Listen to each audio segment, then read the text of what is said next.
Recording in progress.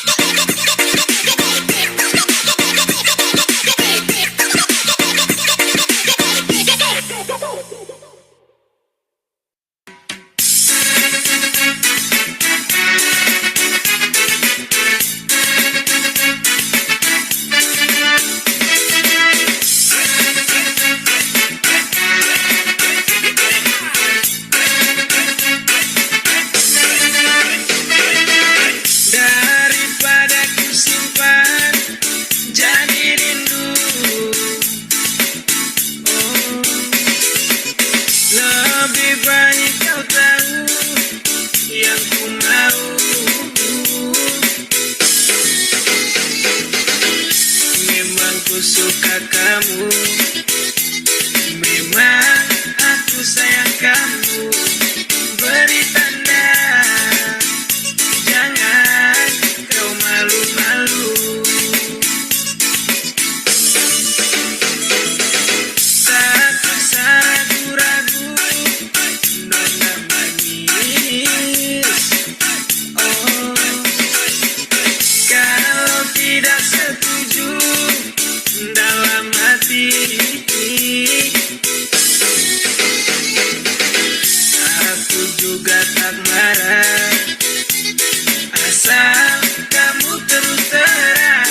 Apuse kokondao yarabe sorendoreri uflenso banirema baki pase arafabie aswara kuat arafabie aswara kuat.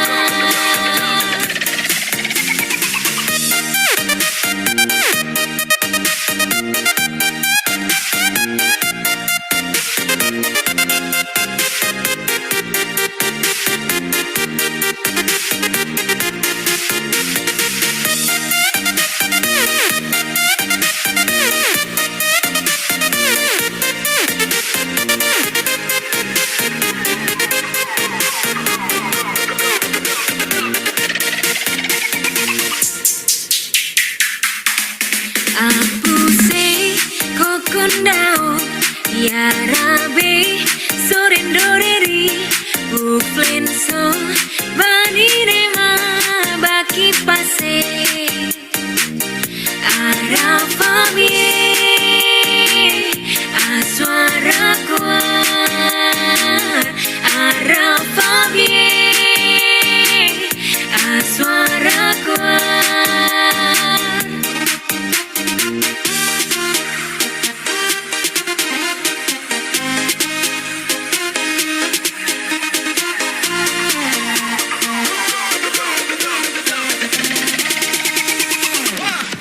Apuse kokondao yarabe sorendoreri uflenso banirema baki pase arafabie aswara kuat arafabie aswara kuat.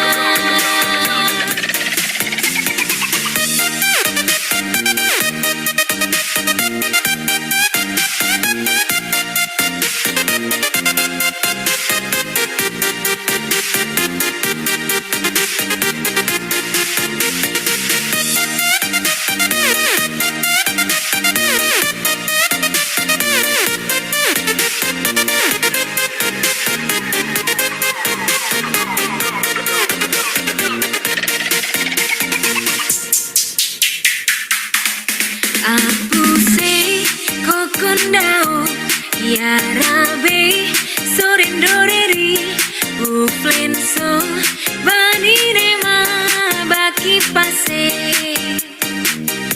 arafabie aswara kuat arafabie aswara kuat.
tinggalkan.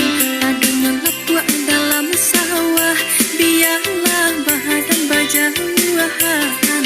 Asa di hati tak berubah, onde-onde iyo. Asa di hati tak berubah.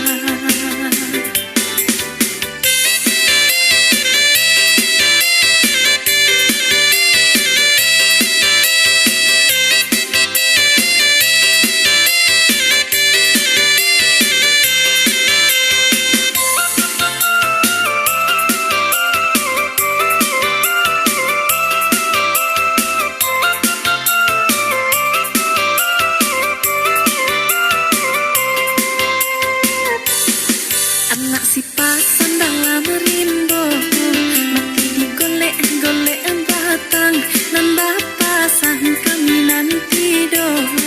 Ratu tangi menyuruh pulang, onde-onde iyo, menyuruh pulang onde Tuhan.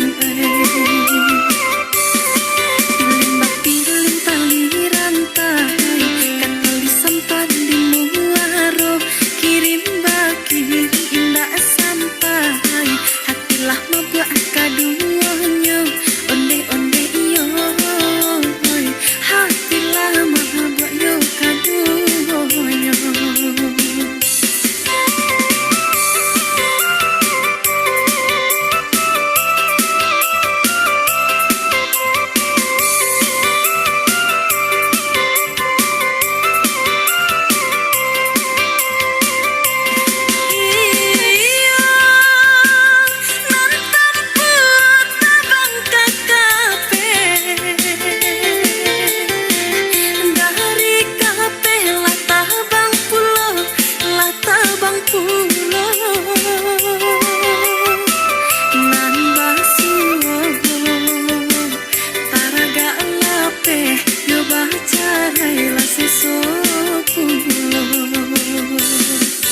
Biarlah pandan dan tinggalkan, ada ngelap buat dalam sawah, biarlah badan berjauhan. Asa di hati tak berubah, onde-onde iyo. Asa di hati tak berubah.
Silakan Mbak Rina.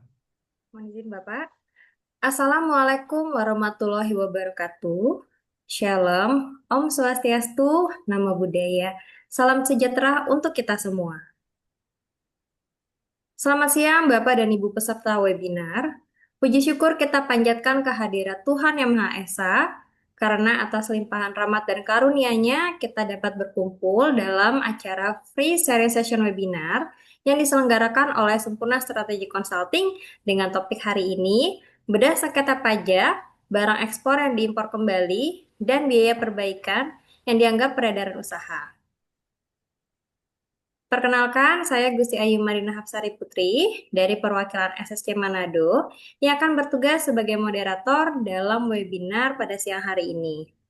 Suatu kehormatan bagi saya untuk memandu jalannya diskusi yang sangat penting pada siang hari ini.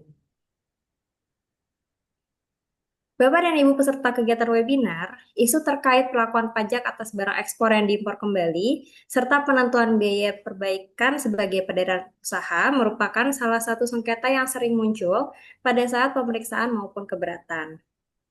Melalui webinar ini, kita akan mendalami bagaimana sih seharusnya perlakuan pajak yang benar, di mana letak potensi sengketa, dan bagaimana cara menyelesaikannya secara hukum maupun administratif.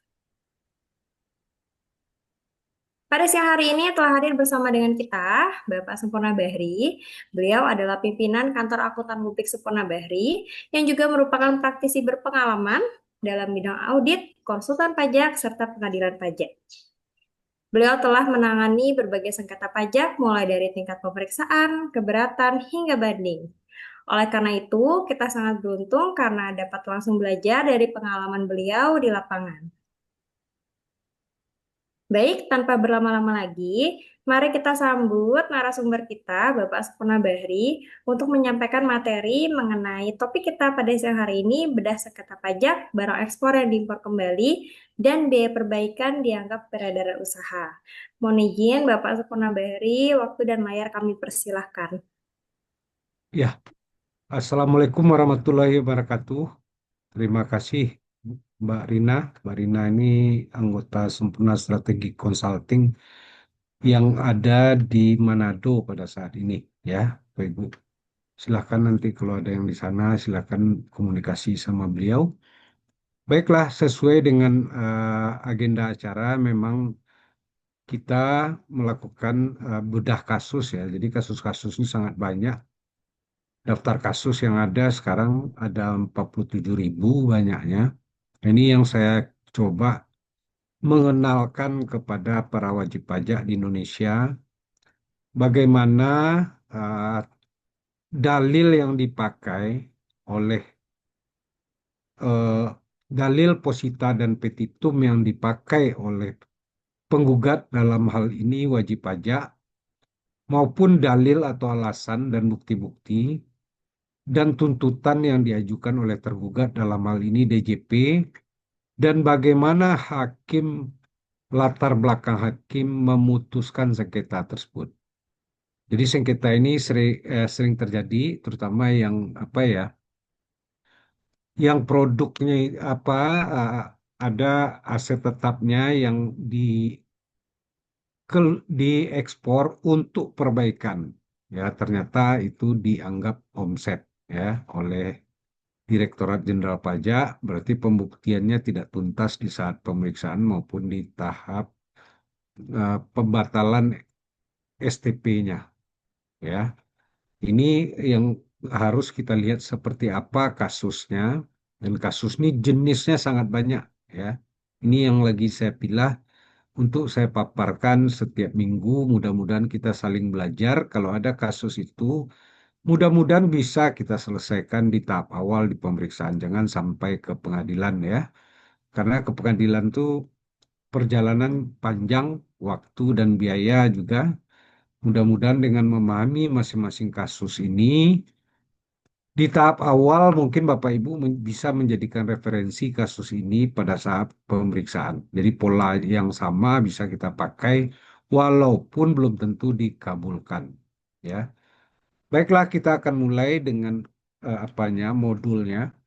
Kita mulai dari proses bagaimana jumlah pemeriksaan yang ada di DJP selama tahun 2024 ya, berdasarkan laporan tahunan dan eh, laporan keuangan DJP. Jadi itu diupload oleh DJP ya data mereka, tetapi diupload terbuka kita bisa ambil datanya sebagai bahan untuk pemahaman kita.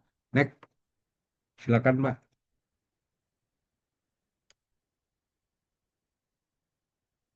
Modulnya tolong.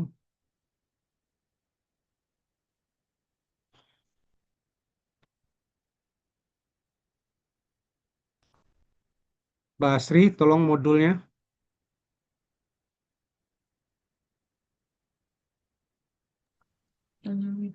Sebentar, Pak. Oh ya,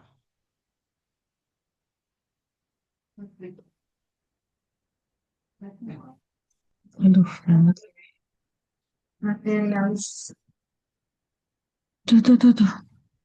Ini.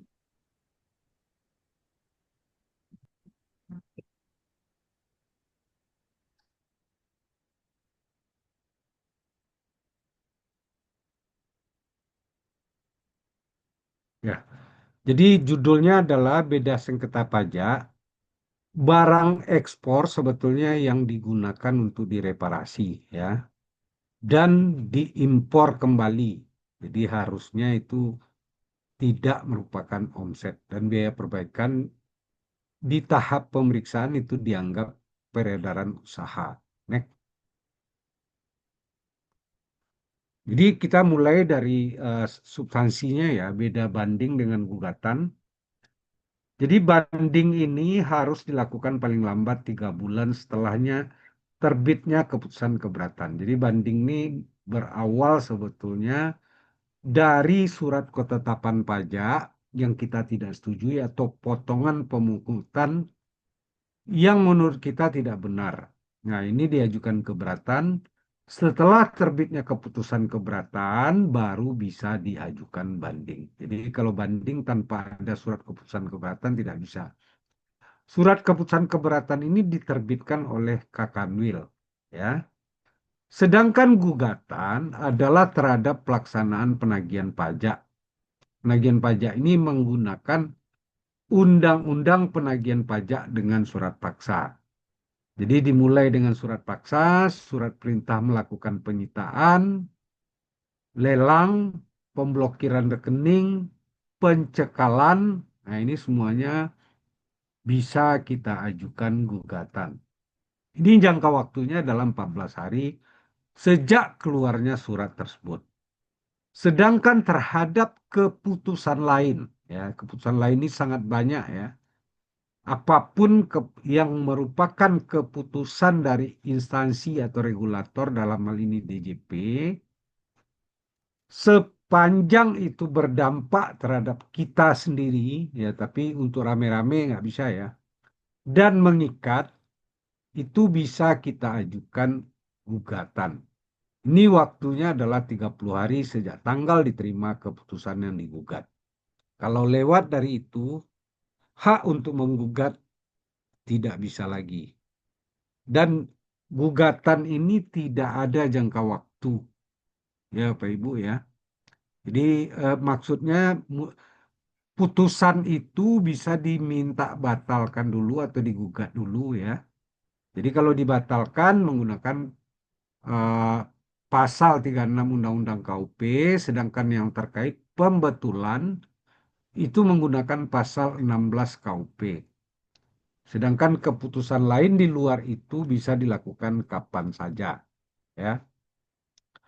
Terkait pembayaran, banding ini menunda pembayaran surat ketetapan pajak, ya.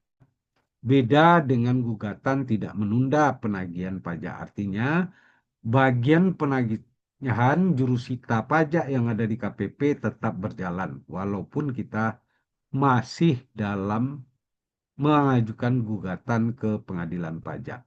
Kecuali kita dalam pengajuan gugatan meminta putusan sela. Jadi putusan sela itu permintaan supaya selama proses gugatan ini penagihan ditunda dulu.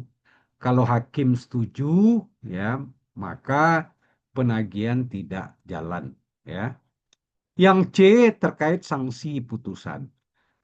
Kalau banding ke pengadilan pajak, ada sanksi 60% dari putusan pengadilan, jumlah putusan pengadilan dikurangi dengan SKP yang telah dibayar.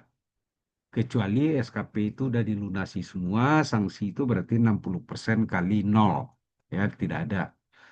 Sedangkan gugatan ini tidak ada sanksi. Next.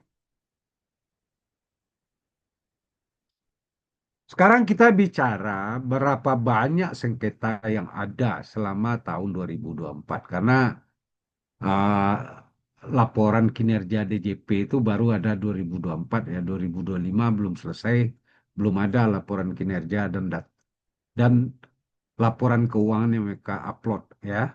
Untuk terkait permohonan keberatan dan non keberatan, nanti kita akan bicara apa yang non keberatan, hampir 400.000. Sedangkan SP2DK yang DJP keluarkan selama tahun 2024 hampir 600.000, ya. Sedangkan pemeriksaan, ya, yang terkait SKPKB dan restitusi ada sebanyak 38 ribuan. Next. Jadi Bapak Ibu, inilah lahan Bapak Ibu kalau sebagai seorang konsultan pajak atau sebagai kuasa wajib pajak. Jumlahnya sebanyak ini selama setahun di Indonesia. Ya, makanya perdalam kompetensi di bidang perpajakan, di bidang sengketa, ya silakan nanti berkiprah. Next. Bagaimana terkait putusan pengadilan pajak yang ditangani oleh DJP selama tahun 2024?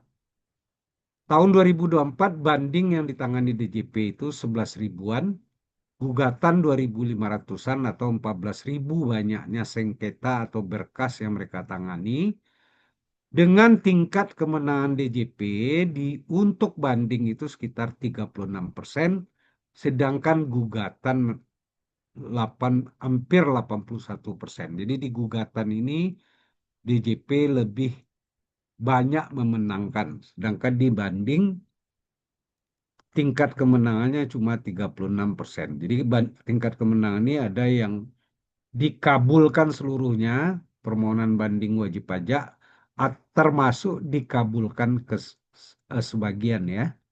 Jadi bukan dikabulkan semua. Next. Nah, bagaimana sengketa pajak menurut laporan BPP? Adalah seluruh pengajuan baik melalui permohonan oleh wajib pajak maupun jabatan oleh DJP yang dapat mempengaruhi nilai ketetapan pajak dan keputusan. Putusan sebelumnya meliputi keberatan terdiri dari PPH dan PPN dan keberatan pajak bumi dan bangunan. Next. Apa yang dimaksud dengan sengketa non keberatan? Kalau keberatan itu menggunakan pasal 25, ya, Undang-Undang KUP, ya. Non keberatan ini ada yang menggunakan pasal 16 Undang-Undang KUP, yaitu pembetulan. Jadi kalau keputusannya salah dibetulkan, termasuk SKP, STP, ya. Juga ada pengurangan atau penghapusan sanksi administrasi berdasarkan pasal 36 ayat 1A. Ada pengurangan atau pembatalan. Beda B dan C, ya. Pengurangan atau penghapusan untuk sanksi saja. Yang C, pengurangan atau pembatalan SKP. Jadi SKP-nya itu yang dibatalkan, yang tidak benar. Sedangkan D ini terkait STP. Pengurangan atau pembatalan STP yang tidak benar. Jadi bisa dibatalkan STP tersebut. Tergantung putusan hakim nanti. E, pembatalan hasil pemeriksaan pajak yang tidak didahului dengan penerbitan surat pemberitahuan hasil pemeriksaan atau SPAP atau pembahasan akhir, ya, tidak dilakukan pembahasan akhir. Sedangkan F, pengurangan pajak dan bumi dan terutang, ini pokok, ya. Sedangkan G untuk PBB, G ini pengurangan denda amnesti. G ini hanya terkait sanksi. Next. Sedangkan banding atau gugatan ini diatur di pasal 23 ayat 2 dan pasal 27 Undang-Undang KUP. Jadi Bapak Ibu harus pahami ini serta Undang-Undang Nomor 14 tentang Pengadilan Pajak. Jadi kalau Bapak Ibu bicara banding atau gugatan, pahami pasal 23 ayat 2 dan pasal 27 Undang-Undang KUP serta Undang-Undang Nomor 14 tahun 2002 tentang Pengadilan Pajak. Di sini semuanya aturan beracaranya diatur di sini semua. Sedangkan yang keempat adalah upaya luar biasa. Peninjauan kembali yang dikenal dengan PK ke Mahkamah Agung. Ini diatur di Undang-Undang Pengadilan Pajak dan Undang-Undang Nomor 14 yang dirubah dengan Undang-Undang Nomor 3 tahun 2009 tentang Mahkamah Agung. Ya, ini hanya PK ini hanya mempermasalahkan putusan pengadilan pajak. Jadi bukan pemeriksaan yang disengketakan, bukan keberatan yang disengketakan. Hanya yang disengketakan adalah putusan yang telah ditetapkan oleh pengadilan pajak majelis hakim. Next. Upaya hukum sengketa keberatan non-keberatan diajukan terhadap SKPKB, SKPKBT, SKPLB, SKP nihil, STP, dan SPPT. Surat Pemberitahuan Pajak Terutang PBB. Ya. Upaya hukum atas sengketa banding atau diajukan atas produk hukum berupa surat keputusan keberatan, non-keberatan, dan surat keputusan lainnya menjadi objek gugatan. Jadi semua keputusan DJP itu sepanjang itu berupa putusan, ya bukan penjelasan ya, bukan jawaban surat ya, merupakan putusan, ada kriteria putusan itu apa, itu bisa diajukan gugatan. Ya, kemana pengajuannya adalah ke pengadilan pajak. Jadi contohnya Bapak Ibu minta fasilitas daerah terpencil gitu ya. Bapak Ibu telah mengikuti aturan yang ada di PMK-nya, daerah terpencil. Ternyata ditolak oleh DJP. Nah, ini bisa dipermasalahkan ke pengadilan pajak. Contoh lagi, Bapak Ibu minta fasilitas PPN tidak dipungut, syaratnya udah dimasukin semuanya, ternyata ditolak, itu juga bisa diajukan gugatan. Ya, putusan apa saja sebetulnya bisa diajukan gugatan, hanya harus berkriteria sebagai sebuah keputusan. Sedangkan upaya luar biasa atau sengketa peninjauan kembali ke Mahkamah Agung diajukan atas produk hukum berupa putusan pengadilan pajak. Jadi PK ini bisa dilakukan oleh wajib pajak kalau dia kalah di pengadilan pajak atau ditolak bandingnya atau gugatannya, atau malah DJP yang mengajukan. Karena DJP kalah atau ditolak argumen mereka. Next. Beda dengan banding dan gugatan. Itu yang mengajukan cuma bisa wajib pajak. Ya. Nggak, DJP nggak bisa mengajukan banding atau gugatan. Berapa jumlah nominal sengketa ini selama tahun 2024? Nilai uangnya.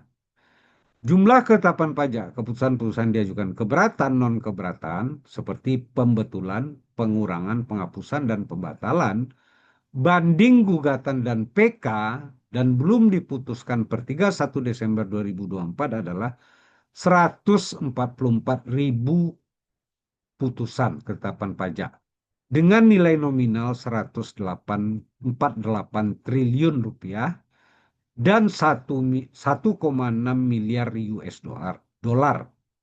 Berdasarkan tunggakan sengketa pajak jenisnya untuk putusan kurang bayar diajukan 117 triliun rupiah dan 997 juta US dolar.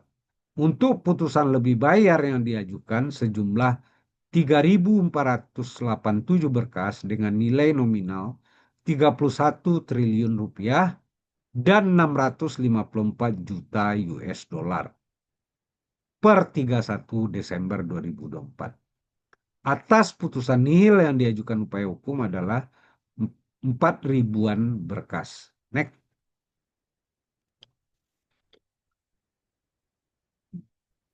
Berdasarkan jenis sengketanya, ya, pertama, sengketa non keberatan sebanyak 108 ribuan berkas dengan nilai nominal 8 triliunan dan 15 jutaan US dollar. Jumlah sengketa keberatan 10 ribuan berkas dengan jumlah nominal lebih besar, 41 triliunan rupiah dan 461 juta US dollar. Jumlah sengketa banding dan gugatan yang di sengketa pajak di pengadilan pajak 15 ribuan berkas dengan nilai nominal 79 triliunan rupiah dan 984 juta US dollar. Jumlah sengketa PK di Mahkamah Agung sebanyak 10 ribuan berkas dengan nilai nominal 19 triliunan dan 189 juta US dollar. Ini menurut laporan keuangan DJP yang diterbitkan resmi oleh DJP. Next. Jadi bukan data ngarang ini ya. Next aja. Di mana tempat sidang pengadilan pajak itu Jakarta dan Jogja, Surabaya. Jakarta ini merupakan kantornya pengadilan pajak, Jalan Raya Muruk nomor 7, sekalian tempat sidangnya. Sedangkan di Yogyakarta tidak ada kantor pengadilan pajak. Hanya ada ruangan sidang di Gedung Keuangan Negara Yogyakarta. Sedangkan di Surabaya juga begitu, tidak ada kantor pengadilan pajak yang ada tempat sidangnya. Next. Nah, apakah wajib pajak harus hadir di sidang pengadilan pajak? Sebaiknya wajib pajak hadir. Tetapi kalau wajib pajak atas pertimbangan waktu, biaya, dan lain-lain tidak hadir, mereka dapat memberikan kuasa khusus kepada kuasa hukum yang terdaftar di pengadilan pajak dengan surat kuasa khusus terkait sengketa apa dia jadi menjadi kuasa. Jadi tidak harus wajib pajaknya hadir. Next. Nah, pemenuhan ketentuan formal nanti dibaca aja Bapak Ibu ya. Kita bicara substansi sengketa. Next.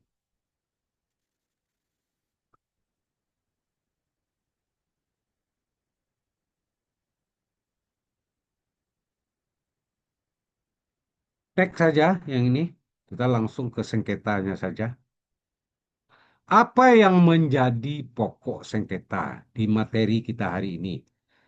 Pokok sengketa adalah mengenai penolakan oleh DJP ya atas permohonan pengurangan atau pembatalan sanksi administrasi ya STP PPN nomor 120 tanggal 24 April 2019 masa pajak 2017 sebesar 2 miliaran yang diterbitkan oleh KPP Madya Surabaya.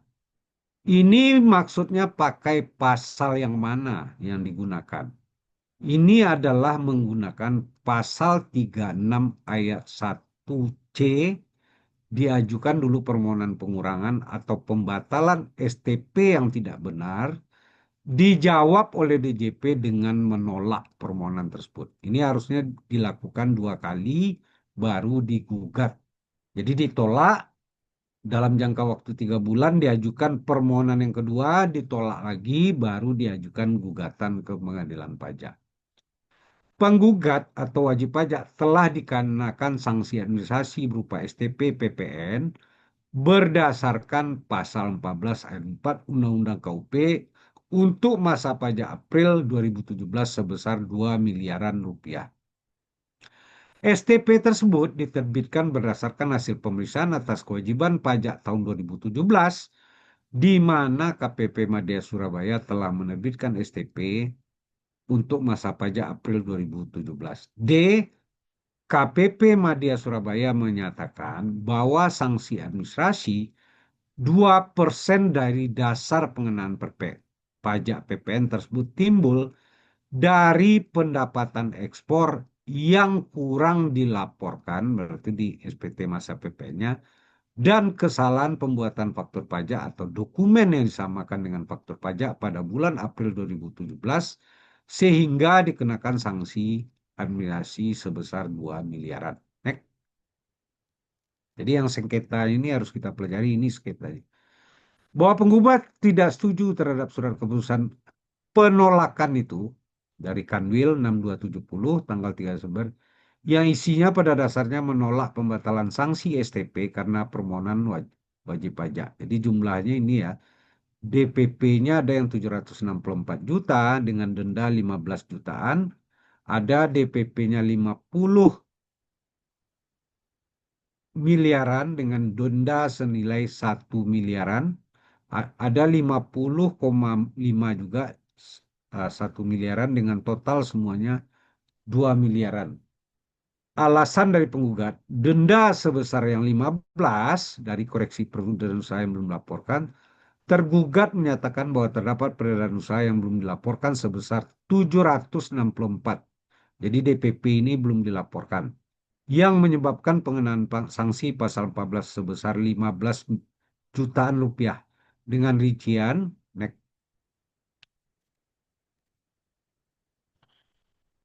ini ya 754 ya. Jadi ini ada keterangannya, ini adalah destruktif tes, ya, biaya tes ke luar negeri, ada reimpor sebanyak ini, totalnya 700.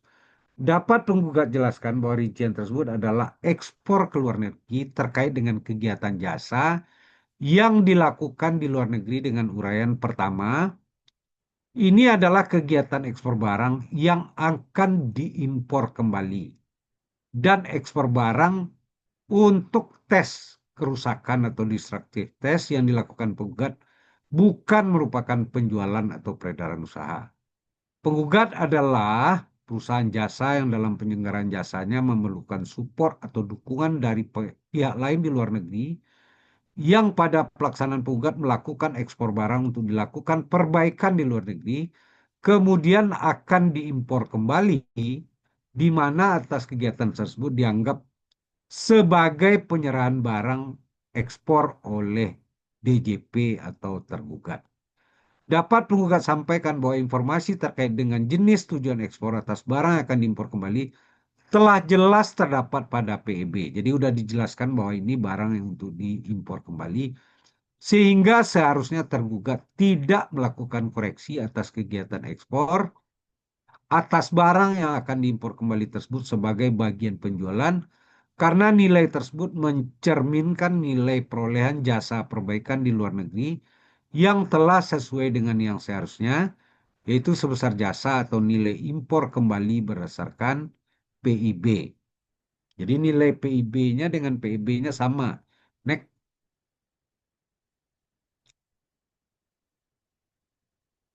Berdasarkan penjelasan yang disampaikan, dapat diketahui bahwa jumlah sebesar 764 ini adalah ekspor barang yang penggugat lakukan berkaitan dengan kegiatan ekspor barang yang diimpor kembali dan ekspor barang untuk tujuan destruktif test, sehingga dapat disimpulkan bahwa tidak terdapat peredaran usaha yang belum dilaporkan oleh penggugat. 2. Tergugat telah mengabulkan permohonan keberatan penggugat atas koreksi yang sama dalam sengketa PPA Badan. Jadi di sengketa badannya udah dikabulkan permohonan keberatan.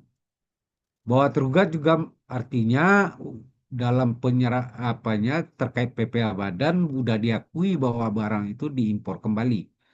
Bahwa tergugat juga melakukan koreksi atas nilai peredaran usaha pada hasil permintaan terkait dengan transaksi sama tersebut di atas. Buat penggugat telah mengajukan keberatan atas koreksi tersebut dan telah dikabulkan oleh DJP di PPA Badan. Oleh karena itu, atas perhitungan sanksi STP yang dilakukan berdasarkan hasil koreksi yang telah dikabulkan seharusnya dibatalkan. Ya, jadi ini terkait dengan PPh Badan. Next.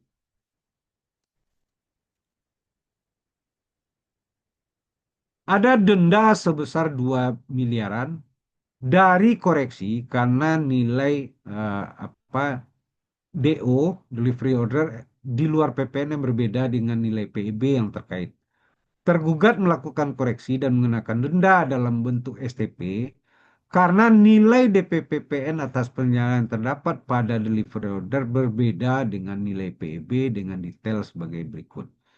Perlu diketahui bahwa kegiatan ekspor yang dilakukan penggugat adalah ekspor barang yang bersifat sementara atas barang yang akan diperbaiki di luar negeri yang akan diimpor kembali dan ekspor barang untuk tujuan destruktif tes di mana kedua jenis ekspor ini bukan merupakan penjualan ekspor. Nilai yang tercantum di PB atas sektor sementara dan ekspor dalam rangka destruktif tes adalah nilai jasa yang akan dibayarkan oleh penggugat kepada penyedia jasa di luar negeri untuk kegiatan perbaikan dan kegiatan destruktif tes. Dengan demikian nilai tersebut mencerminkan nilai jasa yang menjadi beban biaya bagi penggugat dan bukan mencerminkan nilai penjualan ekspor. Next.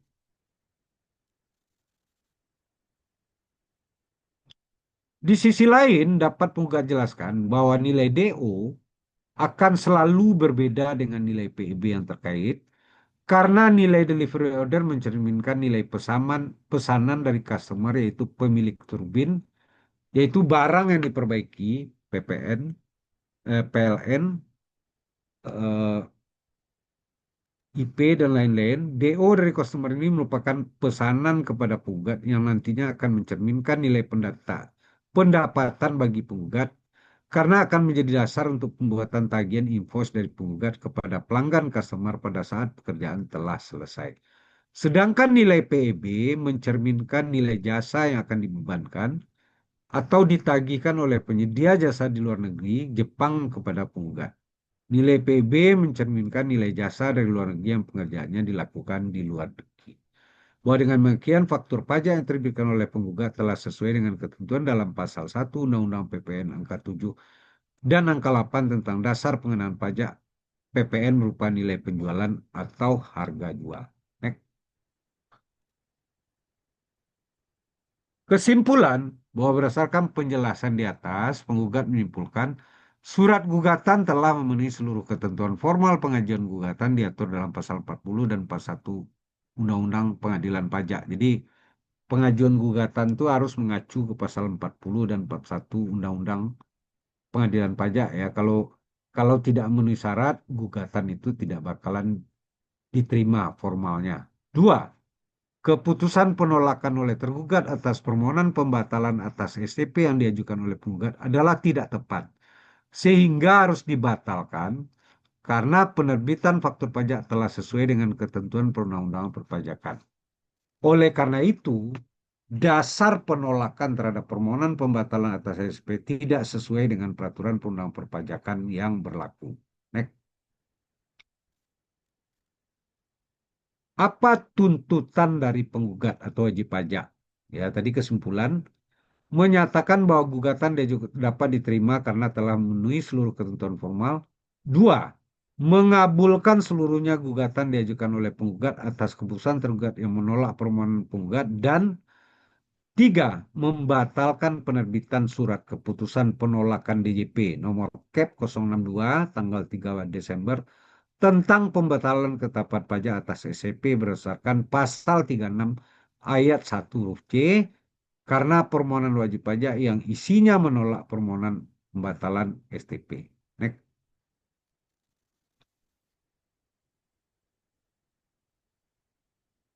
Nah, sekarang bagaimana pendapat DJP atau tergugat? Bahwa terkait dengan alasan yang disampaikan penggugat dalam surat dakwah tergugat sampaikan berdasarkan data pelaporan SPT masa PPN masa April pada lampiran. Penggugat melaporkan penyerahan DPP pemeriksaan ekspor sebagai berikut. Nomor dokumennya ini, DPP-nya ini ya. Berdasarkan lapor hasil pemeriksaan ke PP Madya nomor ini, masa pajak Januari dan Desember diketahui berdasarkan pengujian atas dokumen sumber dengan teknik ekualisasi peredaran usaha dengan DPP PPN dan konfirmasi PEB ke aportar antara DJP dan DJBC Diketahui untuk masa pajak April, diketahui terdapat penyerahan ekspor yang belum dilaporkan oleh penggugat dengan rincian. Next. Ini ya, rinciannya atas nilai PIB yang tidak dilaporkan dalam itu dikenakan denda pasal 14 dengan perhitungan ini. Dasar pengenaan pajaknya 101 miliar dengan denda 2 miliar. Ya. Penerbitan STP PPN adalah sesuai dengan ketentuan pasal 14 ayat 4 Undang-Undang KUP. D. Pasal 13 ayat 6 Undang diatur bahwa DJP dapat menetapkan dokumen tertentu yang kedudukannya dipersamakan dengan faktur pajak dan salah satunya sesuai dengan penjelasan pasal 13 ayat 6 Undang-Undang PPN adalah dokumen tertentu yang digunakan dalam hal impor atau ekspor barang kena pajak berwujud. Next. Bahwa sesuai dengan pasal 14 ayat 1 dinyatakan bahwa DJP dapat menerbitkan STP apabila pengusaha kena pajak melaporkan faktur pajak tidak sesuai dengan masa penerbitan faktur pajak. F. Penjelasan pasal 14 ayat 4 Undang KUP menyatakan bahwa bagi pengusaha kena pajak yang buat faktur pajak tetapi tidak melaporkan tidak tepat waktu dikenai sanksi yang sama. Sanksi administrasi berupa denda sebesar 2% dari DPP ditagih dengan STP. Sedangkan pajak yang terutang ditagih dengan SKP sebagaimana dimaksud pasal 13. Jadi pasal 13 KUP itu adalah terkait SKP, pasal 14 adalah terkait STP. Berdasarkan penjelasan di atas, maka diuraikan Pasal 13 ayat 6 Undang-Undang PPN diatur bahwa DJP dapat menetapkan dokumen tertentu yang kedudukan dipersamakan dengan faktur pajak dan salah satunya sesuai dengan penjelasan pasal 13 ayat 6 PPN, dokumen tersebut adalah dokumen tertentu yang digunakan dalam hal impor atau ekspor BKP berwujud. Next. Berdasarkan data pelaporan SPT masa PPN April pada lampiran asas itu penggugat hanya melaporkan penyerahan DPP PPN di PIB sebesar 18 miliaran ya, 18 jutaan.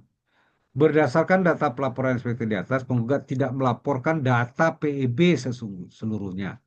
Meskipun tidak ada PPN yang masih harus dipungut, namun secara formal penggugat harus melaporkan penyerahan tersebut dalam SPT masa PPN masa April 2017. 3.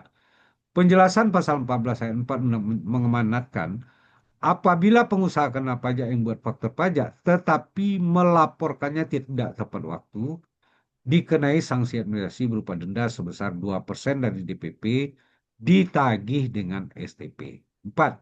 Berdasarkan hal di atas, maka pengenaan sanksi administrasi melalui penerbitan STP oleh tergugat telah sesuai dengan peraturan perundang-undangan yang berlaku.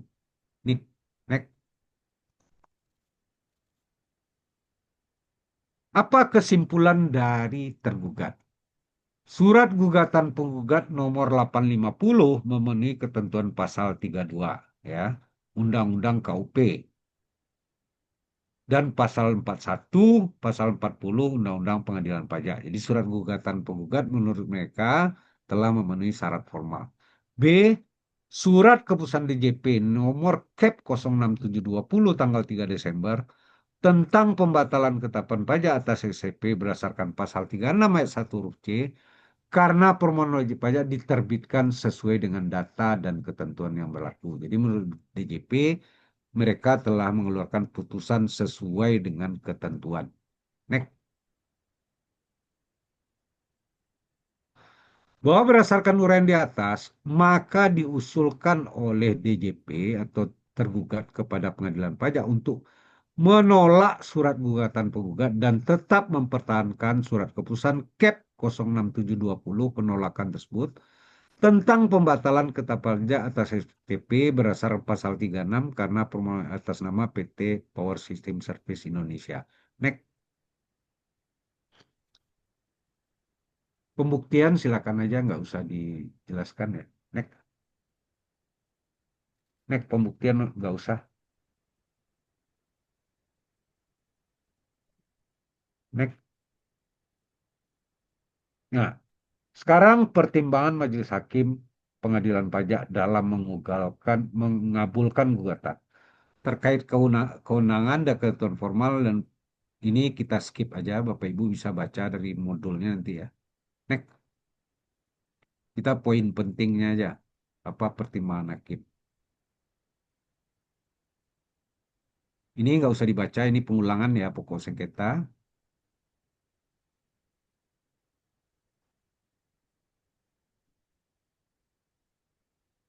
Ini di skip aja, ini pengulangan ya Bapak Ibu.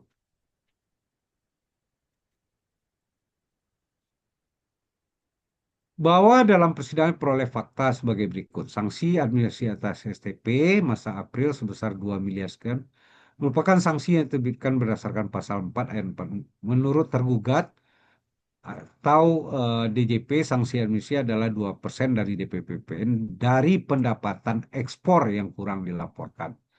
Dan kesalahan pembuatan faktur pajak atau dokumen yang dipersembahkan faktur pajak pada bulan April yang merupakan hasil pengujian dilakukan oleh tergugat atau DJP atas dokumen sumber dengan teknik ekualisasi peredaran usaha dengan DPP PPN yang dilaporkan dalam SPT masa PPN-nya dan konfirmasi PEB pemberitahuan ekspor barang ke A-portal antara data DJP dan DJBC Bea Cukai dengan rincian nomor dan tanggal PB sebagai berikut.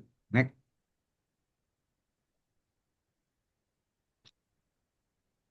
Bahwa nilai PB yang tidak dilaporkan dalam SPT masa tersebut dikenakan denda pasal 14 dengan perhitungan 2% kali DPP. Jadi ada yang tidak dilaporkan di dalam SPT. Nilai PB-nya tidak sama dengan SPT masa. Jadi dikenakan 2% kali 100 miliaran dapat 2 miliaran. Bahwa nilai DPP sebesar 101 diperoleh oleh adanya 3 buah faktur pajak dengan nilai masing-masing DPP ini ya. Next. Bahwa DPP faktur berasal dari 4 buah PEB dengan rincian ini. Next.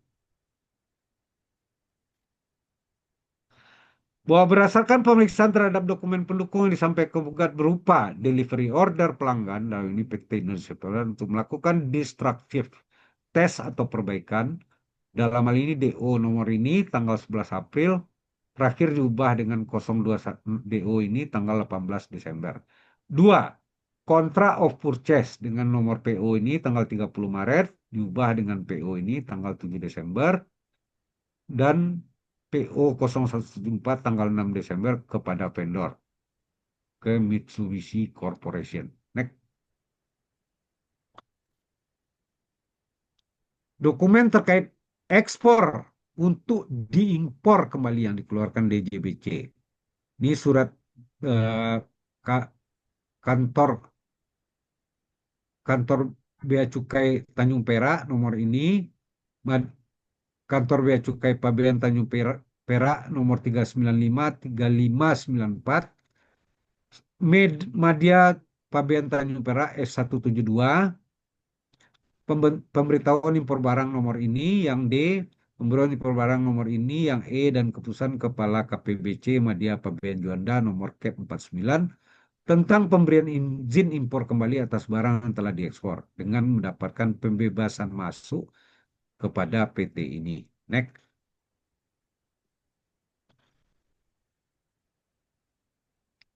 Juga terkait invoice ini dan 5-9 PEB dengan nomor ini dan berita acara penyelesaian pekerjaan.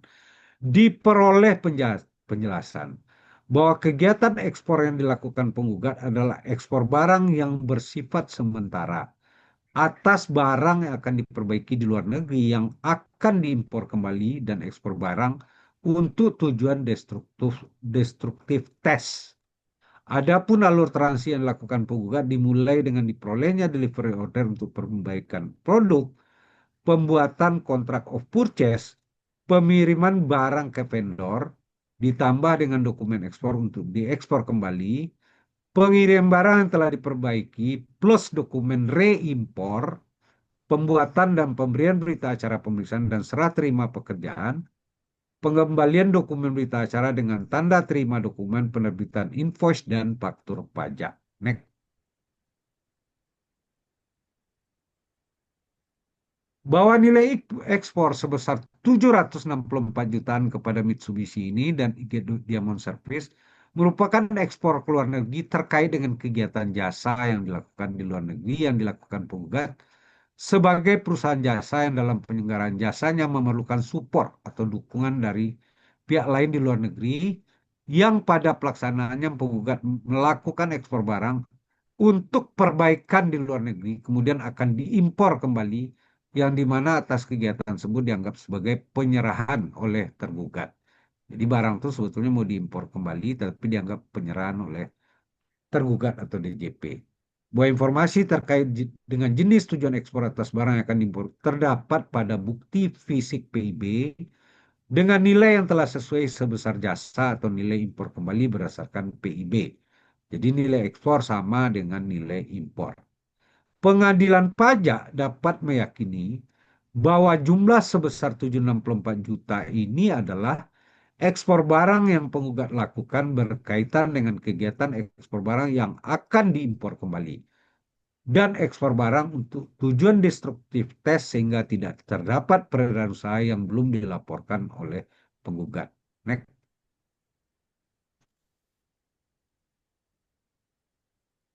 Bahwa nilai ekspor sebesar 100 miliaran, dua kali ya, merupakan nilai yang tercantum dalam DO yang berbeda nilainya dengan dokumen PB.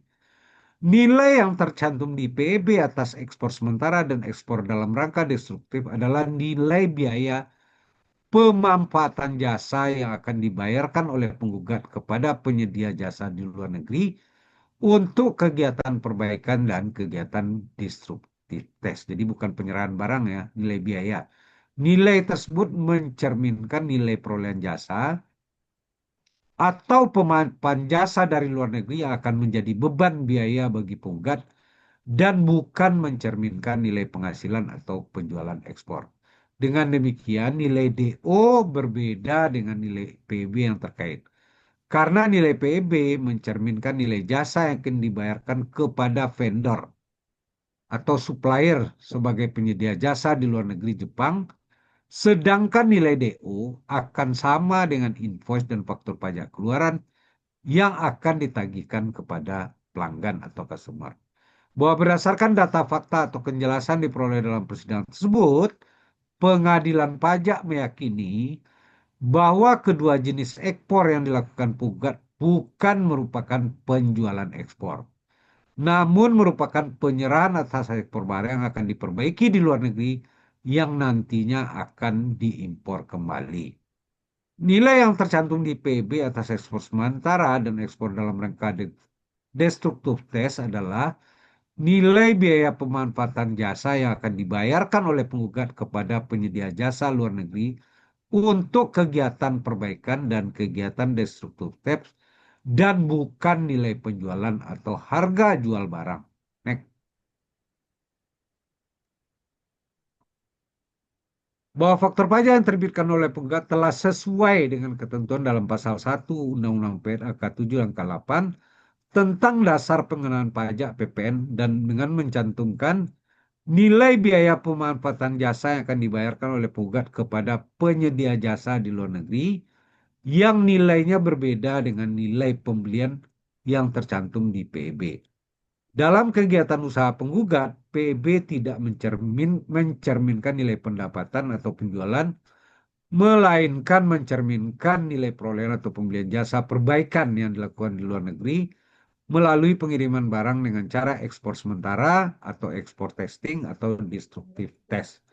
Bahwa dengan demikian, pengadilan pajak berkesimpulan tidak terdapat pendapatan ekspor yang kurang dilaporkan dan tidak terdapat kesalahan dalam pembuatan faktur pajak atau dokumen yang disamakan dengan faktur pajak yang menjadikan DPPPN sebesar 101 miliar sehingga pengenaan denda administrasi pasal 14 ayat 4 Undang-Undang KUP tentang kemudian ini adalah tidak tepat. Jadi STP 2 miliaran ini adalah tidak tepat.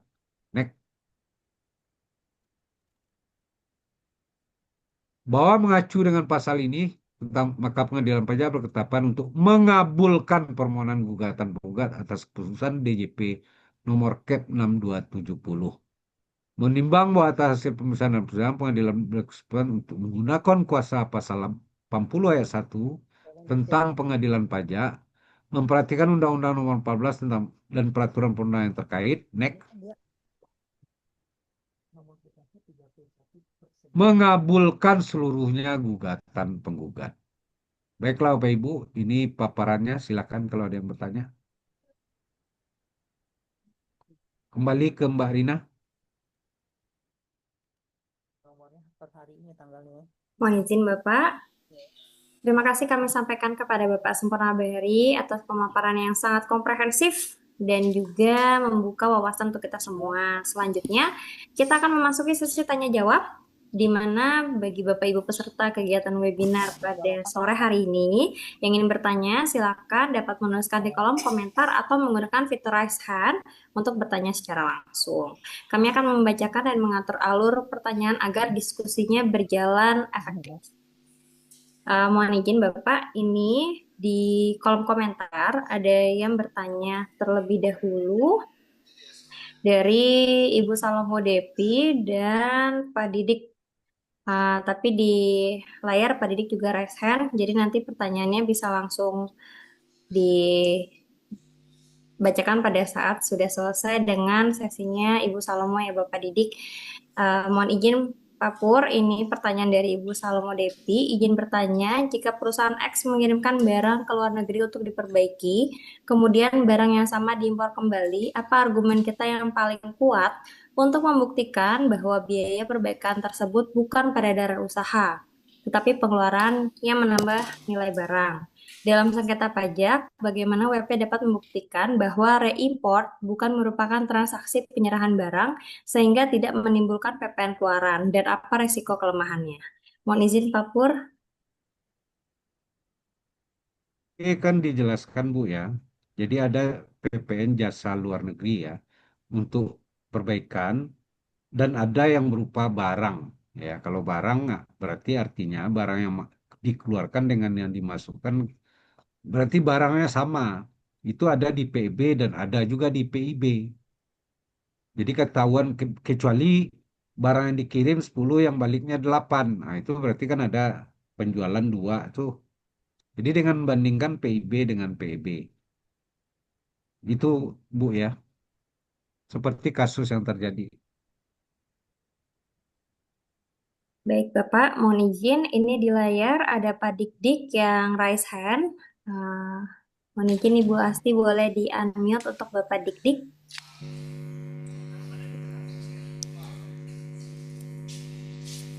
Iya, ada suaranya Bu. Ada Pak Didi, silakan Pak. Ya Pak, bismillahirrahmanirrahim. Assalamualaikum Ya. warahmatullahi wabarakatuh. Selamat sore Pak, izin bertanya Pak. Ya. Ada 3 pertanyaan sama Pak. Yang pertama, sebenarnya triggernya apa yang menyebabkan hal ini tuh menjadi temuan dari tim pemeriksa DJP gitu Pak ya. Sebenarnya Ya. triggernya apa sih Pak? Itu yang pertama. Yang Ya, kedua, saya jawab dulu Pak. oh boleh. Jadi antara SPT massa dengan PIB itu nggak sama Pak. Itu yang triggernya Pak. Oh, Itu dari awal itu kan itu ya. Mereka ekualisasi antara PIB data DJBC dengan data pajak gitu ya. Melihat dengan e-portal juga Pak. Jadi dasarnya ekualisasi Pak. oke Pak. Makasih Pak. Yang kedua Pak gini Pak. Jika maksud saya gini, kan transaksi perbaikan gitu ya, reimpor kembali itu hal yang normal gitu Pak ya. Ya. Nah, apakah bagaimanakah jika dilakukan melalui pihak ketiga di dalam negeri Pak? Contoh gini Pak, kita mau bertransaksi dengan C Pak, perbaikannya di luar negeri gitu ya. Ya. Tapi ya udah kita bertransaksinya dengan si B aja yang di dalam negeri. Nah, semua dokumen, dokumen di PIB itu menyatakan barangnya dia. Apakah itu akan bermasalah atau tidak Pak? Karena kalau misalkan ngelihat jadi tidak di kewajiban si perusahaan kan tidak ada kewajiban untuk melapor PIB gitu kan ya. Itu bakal jadi masalah nggak Pak? Enggak, itu masalahnya di perusahaan yang kita kontrak dalam negeri itu Pak. Masalahnya tergantung apa ya, Pak? mereka. Enggak, kalau mereka pelaporannya nggak sama, Pak, antara masuk dengan keluar, Pak. Oh, oke. Jadi Jadi selama di, masalahnya bukan di kita kan kontraknya sama yang di dalam, Pak. iya betul Nah, betul. bagaimana mereka berkontrak waktu mengeluarkan barang, dokumen-dokumen itu menjelaskan nggak seperti apa, Pak? Oke. Tapi Oh, berarti secara masa secara perpajakan perusahaan kitanya jadi aman ya, Pak ya? aman, berarti kan kontrak kita kan dalam Oke negeri, oke. Pak. Oke, siap, Pak. Nah, Terus yang terakhir, Pak, ya, ini memang kemarin juga kita ada beberapa kali, Pak, PEB kitanya itu kita lupa melapor, Pak. Tetapi kan kalau barang yang untuk direimpor kembali kan kalau tidak salah nihil kan, Pak ya. ya. Nah, itu sebenarnya kalau tidak kita lapor, Pak, maksudnya harus sesuai dengan bulannya atau bisa dikumpulkan nanti di akhir karena kan tidak akan ada sanksi gitu kan, Pak ya. Kan Mm-mm. nihil. Itu masalah nggak ya, Pak? Itu kan apa, Pak? Di faktor pajak itu kan ada jelas jangka waktunya ya, Pak ya. Terkait Undang-Undang PPN ya, Pak. Pelaporannya kan harus berdasarkan jangka waktu ya, Pak. Kalau masa pajaknya tidak sama itu ada sanksi kalau nggak salah. Coba dilihat di STP, Pak. Oh, oke, oke. Hmm. Oke, baik, Pak. Ya, ya, Oke. ya, Pak. Terima kasih banyak, Pak. Jawabannya Sama-sama, Pak Didi. kena sih, Pak. Makasih, Pak. Iya, ya. Ya, Pak. Baik, Silakan, Mbak Rina. baik Bapak Ibu peserta webinar. Apabila ada yang ingin bertanya lagi, bisa langsung raise hand.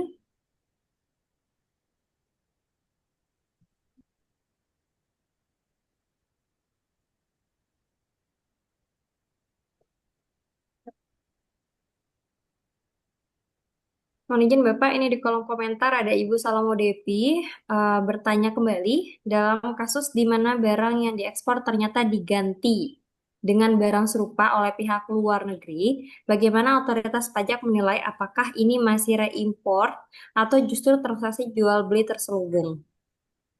Oh ya, kalau ini bisa dimasalahkan yang namanya reimpor itu harus barang yang sama. Ya, nggak bisa barangnya, maksudnya reimpor itu. Reimpor itu kan adalah untuk tujuannya bukan mengganti barang, gitu ya. Barang yang sama diekspor, mau diapakan? Apakah mau diperbaiki atau ditambah nilainya? Kan bisa aja barang yang sama ditambah nilainya kan? Di apalah dipoles atau ditambah fungsinya kan bisa lagi gitu ya. Tapi secara barang yang sama harusnya masuk. Sisa lebihnya itu yang menjadi apa menjadi nanti eh, biaya bagi perusahaan. Dan itu harus dia apa, Bu? Ini Bu, bagaimana menentukan jelas antara biaya perbaikan dengan nilai tambah? Itu dalam kontraknya, Bu. Seperti apa, Bu? Sama pembayarannya, Bu. Jadi itu kan semuanya kalau itu kan mengacu ke kontrak. Kontrak itu diinterpretasikan di PEB sama SPT Massal, ya. Jadi dari kontrak itu kan jelas ini repair kah atau menambah fungsi kah, ya. Jika sebuah perusahaan mengirim barang ke luar negeri karena cacat produksi, apakah seluruh nilai perbaikan sebagai nilai perbaikan, nilai perbaikan itu kan biaya sebetulnya Bu ya. Berarti jasa sebetulnya Bu ya, jasa luar negeri ya Bu. Biaya bagi kita. Itu Bu,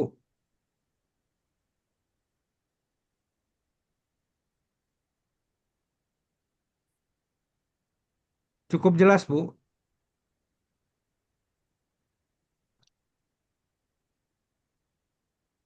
Oh iya, sama-sama Bu.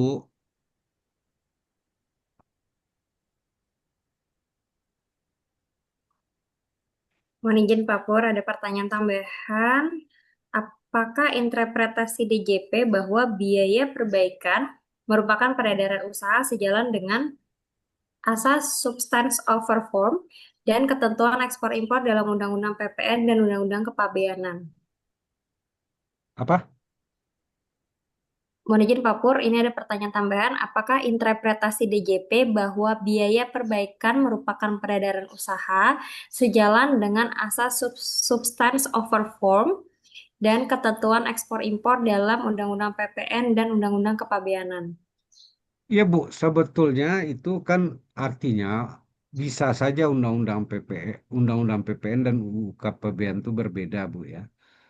Tetapi nanti untuk kepentingan perpajakan kan kita menggunakan Undang-Undang Perpajakan Bu ya. Kalau kita bicara perpajakan ya, mungkin aja dari DJBC-nya bisa berbeda, bisa disanksi juga. Yang kita bicarakan apakah yang kita perlukan adalah substansi dalam bidang perpajakannya Bu.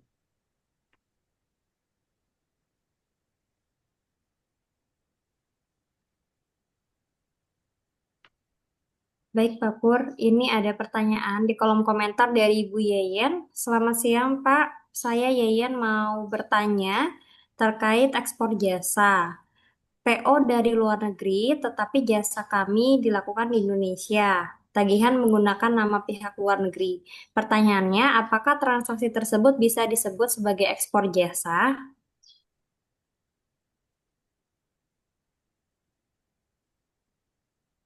Selamat siang, mau bertanya Pak terkait ekspor jasa. PO dari luar negeri, tetapi untuk barangnya yang di luar negeri, tapi jasanya di dalam negeri ya, dilakukan di dalam negeri. Menurut saya ini tetap ekspor jasa luar negeri, Bu, karena kita kan bertransaksi dengan orang luar negeri ya, walaupun produk yang dia kerjakan adalah di dalam negeri, Bu. Itu Bu Yeyen ya. Siap. Ini ada dari Bu Laura ya, izin bertanya. Jika ada notul, sebenarnya fungsi notul itu sebagai apa? Ya, apakah notul bisa diperhitungkan ke dalam SPT? Jadi notul itu kan adalah yang disebut notul itu kan kependekan dari nota pembetulan, Bu ya. Jadi nota pembetulan itu artinya misalnya impor kita anggap dari luar negeri itu nilai nilai asalnya 10.000 gitu ya. Tetapi DJBC, Bea Cukai menganggap dari profil harganya harusnya itu 15.000 ya. Jadi 15.000 berarti dasar pengenaan bea cukai kita, dasar pengenaan perhitungan bea masuknya menjadi 15.000. Jadi deklarasi awal bahwa kita itu kan membeli dari dokumen itu adalah 10.000 dari luar negeri ya. Tetapi DJP menganggap ini barangnya nggak mungkin 10.000, harusnya 15.000. Itulah yang disebut dengan nota pembetulan. Dari mana dasarnya ini? DJP itu kan punya profil harga. Jadi bisa aja di luar negeri itu sengaja dikurangi harga perolehannya, 15 diturun jadi 10. Tapi pas masuk nanti DJP, Direktorat Jenderal Bea Cukai akan mengkoreksi menjadi harganya 15.000. Ya. Nah inilah yang disebut dengan notul. Apakah notul bisa diperhitungkan dalam SPT masa PPN? Itu nggak bisa, Bu. Yang namanya notul itu adalah sanksi. Sanksi nggak bisa dalam SPT masa PPN. SPT masa PPN itu tetap berdasarkan dokumen yang ada. Itu, Bu.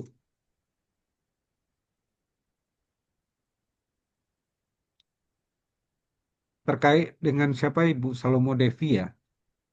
Di pengadilan pajak itu tidak mengenal jurisprudensi ya Bu ya, tetapi kita bisa menggunakan tetap kita bisa menggunakan putusan-putusan yang lama sepanjang sejenis Bu. Nah itu tergantung hakim nanti Bu.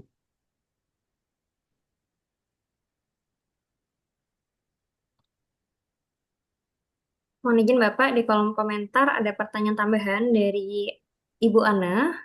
Izin Ya. bertanya, kalau barang awalnya tidak untuk direimport, namun ternyata barang tersebut diretur oleh customer, apakah bisa masuk kategori reimport meskipun jumlahnya berkurang karena sudah terpakai customer sebagian?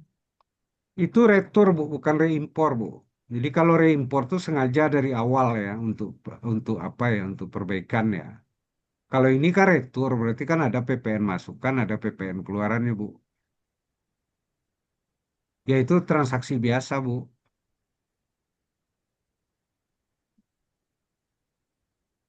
Baik, Pak. Terima kasih. Izin Bapak, ini ada pertanyaan tambahan dari Ibu Salomo Depi.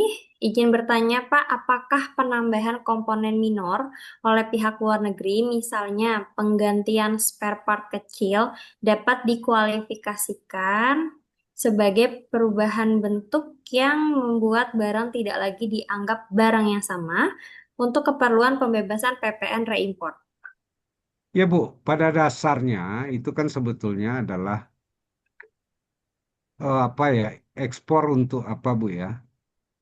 Ekspor untuk diimpor kembali ya Bu. Kalau ada penggantian minor hanya terkait yang jumlah yang itu aja Bu, mungkin yang jadi masalah Bu. Tapi tetap dianggap reimpor Bu. Gitu Bu ya, Bu Salomo.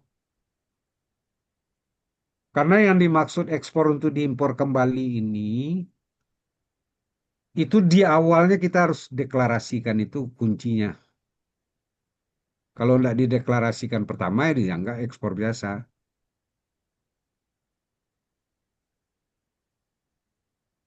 Izin Bapak, ini pertanyaan tambahan.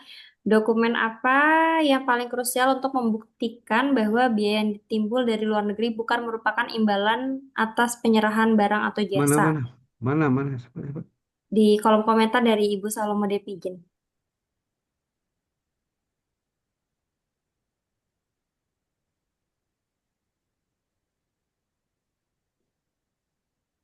Ya Bu, Pak, yang penting tuh sebetulnya Bu, kunci awal itu adalah waktu pengajuan apanya Bu? Pengajuan waktu ekspornya Bu. Ya nanti kan akan diverifikasi apakah betul sebanyak itu enggak yang masuk lagi. Itu kata kuncinya untuk membuktikan. Jadi kalau itu nanti biaya yang timbul itu kan dari awal tuh udah ada kontrak ya. Kan dari awal tuh pasti kita deklarasikan bahwa di sana apa ada barang yang kita kirim jumlahnya masuk sama dengan yang keluar, ada biaya-biaya yang kita bayarkan. Kuncinya sebetulnya adalah kontrak, Bu.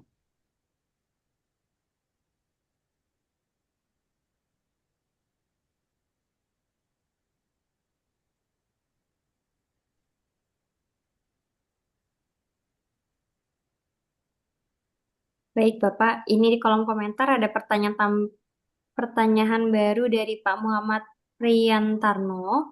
Izin Bapak, notul kan ada komponen harga impor yang kurang bayar dan ada sanksi. Semestinya harga pembetulan tersebut bisa masuk ke pajak masukan. Kalau tidak, artinya perusahaan rugi dong, Pak. Iya, itu kan bagian dari koreksi, Pak. Koreksi itu nggak bisa. SPT masa PPN itu kan berdasarkan kontrak ya, berdasarkan invoice ya. Jadi notul itu bukan bagian dari PPN masukan. Gitu, Pak. Ya pasti rugi. Jadi biaya dia, Pak.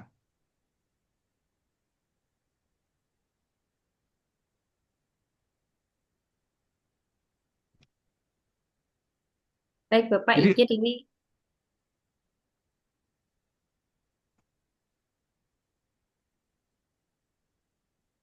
dari Bu mohon izin. Salomo Devi lagi, yang paling penting tuh dokumen masuk dan keluarnya itu Bu. Itu yang paling penting Bu.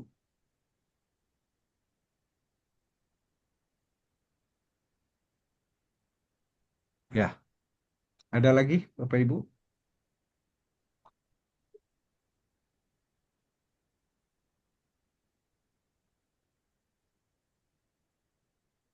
Mohon izin Bapak, ini ada tambahan pertanyaan dari Ibu Depi. Bagaimana menilai probabilitas kemenangan jika sengketa diajukan ke pengadilan pajak ketika DJP menganggap biaya perbaikan sebagai peredaran usaha, namun wajib pajak menganggapnya sebagai non-objek PPN?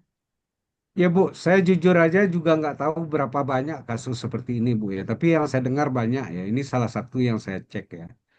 Tapi kalau melihat alur cara berpikirnya hakim tadi kan jelas Bu ya. Sepanjang pembuktiannya jelas, rasanya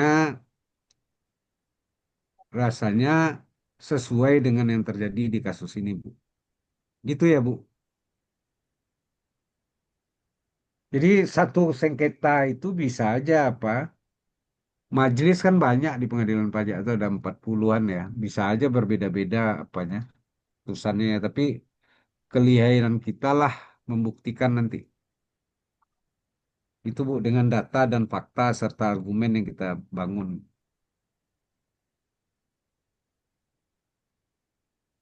Silakan Pak Didi lagi mau tanya. Ya, Pak izin satu. Ini Pak, Pak kan pada saat Ya pemeriksaan Pak itu, Didi, silakan Pak Didi. ya loh Pak, kan Ya, pada saat pemeriksaan itu kan suka ada ini Pak ya, temuannya berapa, terus sanksi administrasinya berapa kan, keluar STP kan Pak. ya. Nah, terus itu kan apakah mau dilakukan keberatan atau tidak, terus selanjutnya apakah banding atau tidak. Nah, Pak, jika perusahaan melakukan banding, Pak, misalnya case-nya kayak tadi kan ini kan, Pak, terus Ya, banding, gitu ya. ya, Terus bandingnya dikabulkan, Pak. ya. Kan kalau perusahaan sudah melakukan pembayaran, artinya dikembalikan kan, Pak.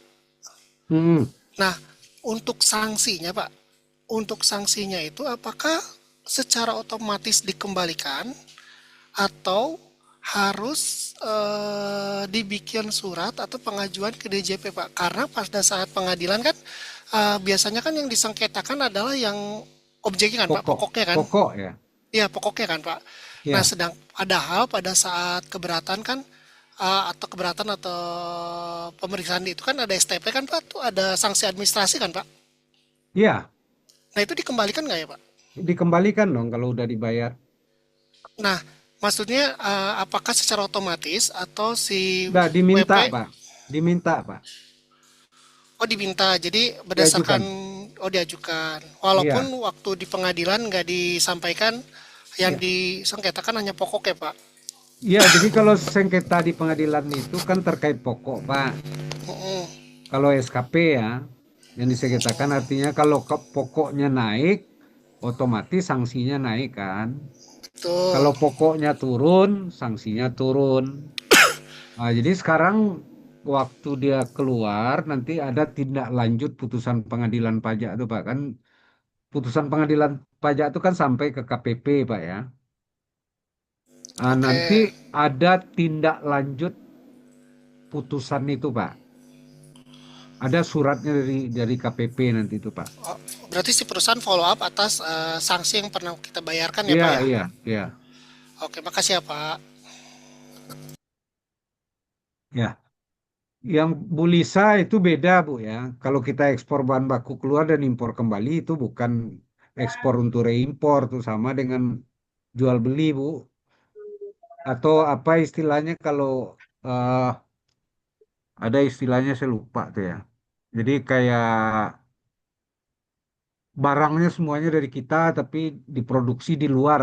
Saya lupa apa istilahnya itu.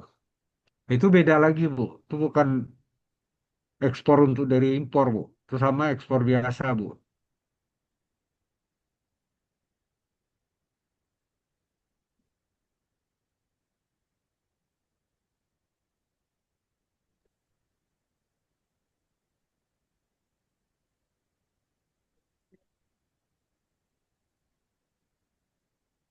Mohon izin Bapak, ini ada pertanyaan yang terlewat dari Ibu Salmo Depi. Apakah kebijakan DJP selaras dengan praktik internasional terkait pembebasan pajak atas barang reimport untuk diperbaiki? Dan jika kebijakan nasional dianggap bertentangan dengan praktik global, apa dasar hukum yang dapat digunakan wajib pajak untuk menantang penafsiran fiskus? Ya itu disampaikan aja, Bu. Tapi kan kalau Fiskus itu kan dia bicara undang-undang di Indonesia ya. Mengacunya ke sana. Jadi kalau apa eh, Fiskus pasti mengacunya ke aturan Indonesia. Ya, kalau urusan apakah itu berbeda dengan internasional tuh berarti kan dari apalah negosiasi di apalah di pusatnya DJP ya. Tapi kalau Fiskus yang mengakibat SKP kita itu kan biasanya kan di KPP, Bu ya. Nanti lihat aja, coba aja di pengadilan bisa nggak itu dipakai. Itu kan penafsiran hakim lagi. Itu ya, Bu.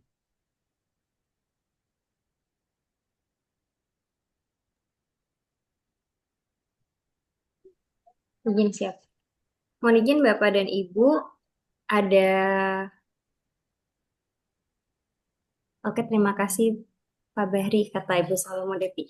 Mohon izin Bapak Ibu, di kolom komentar ada flyer.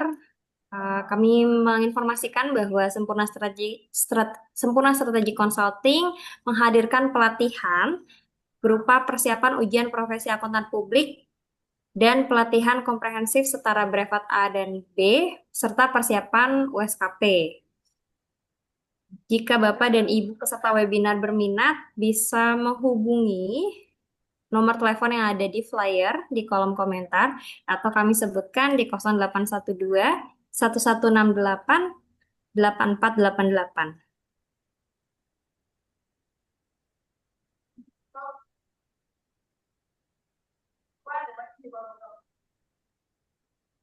Mohon izin Bapak Ibu, apakah ada pertanyaan lagi?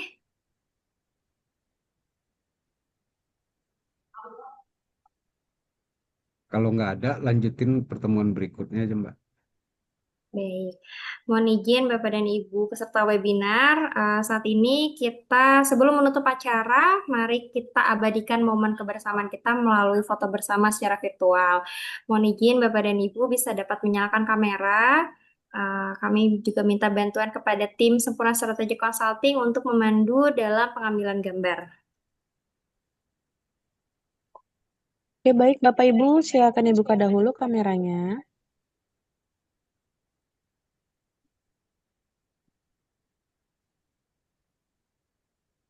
Udah siap semua ya? 1, 2, 3. Sudah ya Pak? Ya, makasih ya. Ya Pak, Kasih, Mbak sama-sama. Rina. Mohon izin siap Bapak, kita sudah berada di penghujung acara. Semoga ilmu yang sore hari ini kita peroleh dapat memberikan manfaat luar biasa Amin. bagi kita dalam berpraktik, baik secara profesional maupun secara belajar, dan juga dapat menjadi acuan dalam menangani permasalahan perpajakan secara tepat dan sesuai dengan ketentuan. Untuk informasi kegiatan selanjutnya ada di Sempurna Strategi Consulting email. Bagi Bapak Ibu yang tertarik untuk datang dan hadir lagi di kegiatan webinar berikutnya, dapat menghubungi kontak panitia dan atau mengikuti akun resmi dari SSC.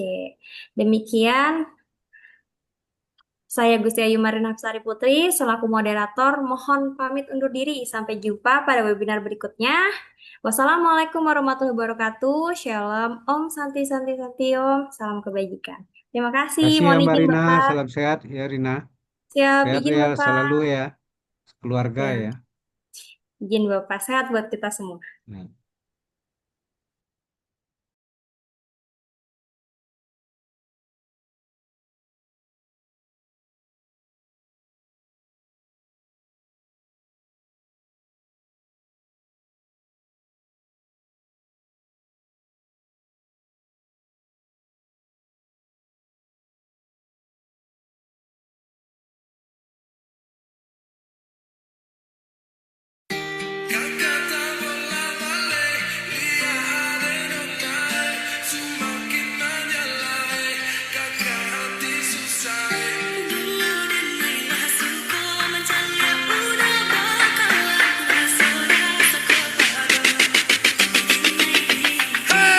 Lihat udah makin gagah bikin kakak jadi suka.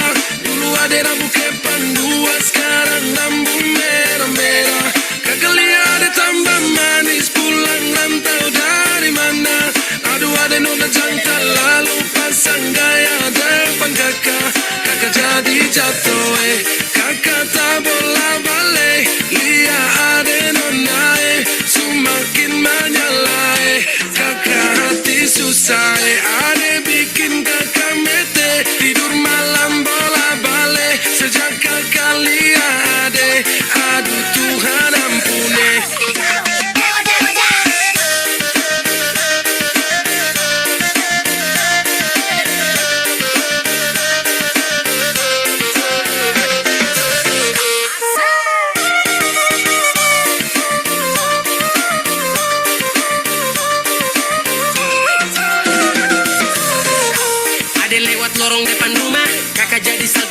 pengen mood berubah. Semangat tiba-tiba gara-gara ada nona. Ini bidadari timur siapa yang punya? Kakak lacak kopu nama. Barang itu terpakai lama. Langsung tanya di kopu mama. Ternyata ada nona kopu nama Maimunah. Maimunah, lucunya kakak harap bisa satu rumah. Kalau terima satu cinta, kakak janji kita langsung nikah.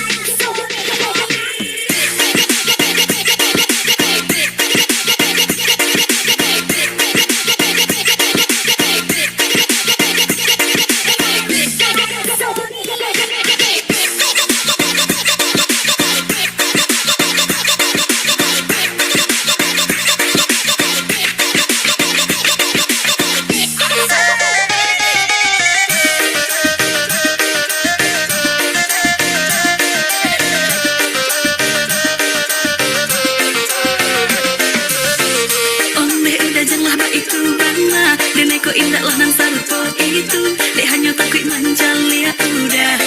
Acok mabuan. Den mailah suko manjalia udah bakalan basora soko hado. Tidak naik diam kan. Waduh ini anak gagala. Sebagai Jawa tambah peningat jelas. Gaya semakin beda, bibir merah-merah. Aduh mama ini siapa punya anak? Masih kicik-kicik. Sekarang balik Jawa makin cantik. Kau perfect sekali, asli bidadari jatuh dari langit. Jadi dengar kekas tu pemaboto. Sepasti kakak ni ada pujodoh. Sumpah ni jasok dah ibang bodoh. Lihat ada nona makin gagal, bikin kakak jadi suka. Dulu ada rambut kepang dua, sekarang rambut merah-merah. Kakak lihat ada tambah manis, pulang rantau dari mana? Aduh ada nona jantan, lalu pasang gaya depan kakak. Kakak jadi jatuh, kakak tak bola balik. Lihat ada nona, semakin menyala, kakak hati susah, ada bikin kakak mete. Tidur malam bola balik, sejak kakak lihat, aduh Tuhan ampuni. Ada bikin kakak mete. Tidur malam bola balik, sejak kakak lihat, aduh Tuhan ampuni.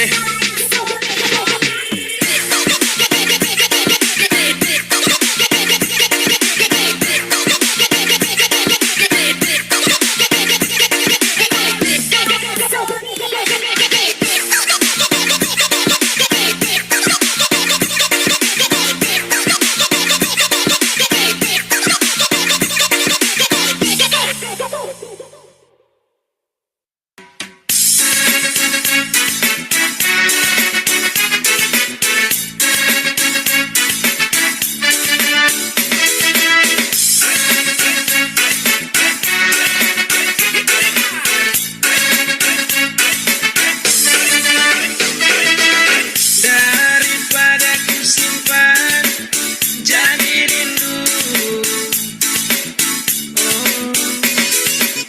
lebih baik kau tahu yang ku mau.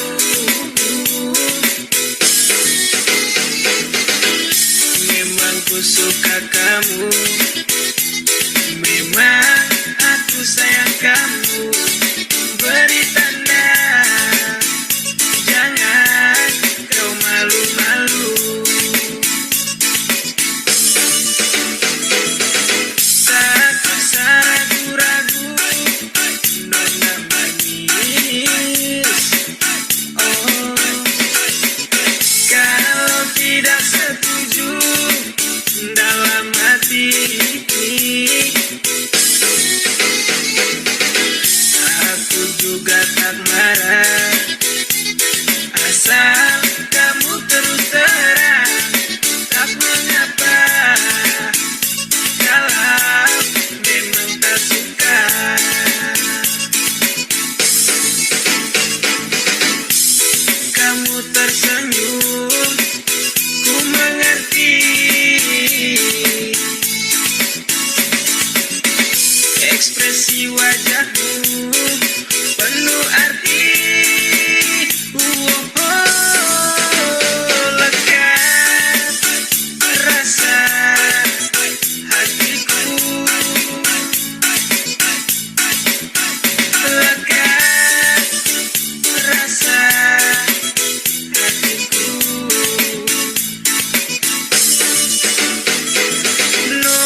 kamu.